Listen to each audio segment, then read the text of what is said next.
এখন আমি বলবো 15ই আগস্ট কোনোভাবেই শোক দিবস হইতে পারে না। শোক দিবসগুলো সেই দিনগুলো ছিল যে নিজের দেশে থাইকা নিজের দেশের মানুষগুলার মারছে। শিক্ষার্থীদের তাজা রক্তের উপর দাঁড়িয়ে 50 বছরের শোক পালন করা যায় না বলেছেন তত্ত্বাবধায়ক সরকারের উপদেষ্টা আসিফ নজরুল। কোটা আন্দোলনকে কেন্দ্র করে তিনি সবার জনপ্রিয় মুখ, কিন্তু যেই তাজা রক্তের উপরে দাঁড়িয়ে 50 বছরের শোক পালন করা যায় না, সেই একই তাজা রক্তের উপর দাঁড়িয়ে শিক্ষার্থীরা কিভাবে লুঙ্গি ড্যান্স, ডানা কাটা পরিগানে নাচে আমার মাথায় আসে না। আর এই নিয়ে মিডিয়াতে যেন খবর না আসে সেজন্যই প্রেশার ক্রিয়েট করা হয়। এ সম্পর্কে একটি নামকরা টেলিভিশনে টক শো হলেও সেখানেও উপস্থাপিকা নিন্দনীয় হন। অথচ এই একই উপস্থাপিকাকে মাথায় তুলে নাচছিল জনতা যখন মুগ্ধর বিষয়ে সংবাদ করেছিল।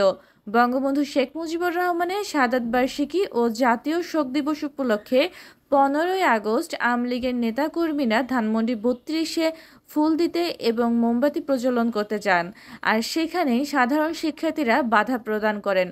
অনেকেই বলছেন যে এরা সাধারণ শিক্ষার্থী ছিল না, তাদের বিরুদ্ধে নাকি ষড়যন্ত্র ছিল, কিন্তু এই ভিডিওগুলোতে স্পষ্টতই দেখা যায় যারা পুরো আন্দোলনে নেতৃত্ব দিয়েছিল, যারা পুরো আন্দোলনের সরব ছিল, তাদের অনেকেই এখানে ছিলেন।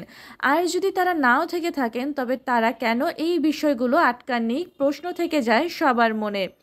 একজন জাতির পিতাকে সে কি করে গিয়েছেন আমরা সবাই জানি, তাকে কেন এভাবে অসম্মান করা হলো, কেন ভেঙে দেওয়া হলো তার জাদুঘর, তার স্মৃতিকে? বাঙালি কতবার বেইমানি করবে?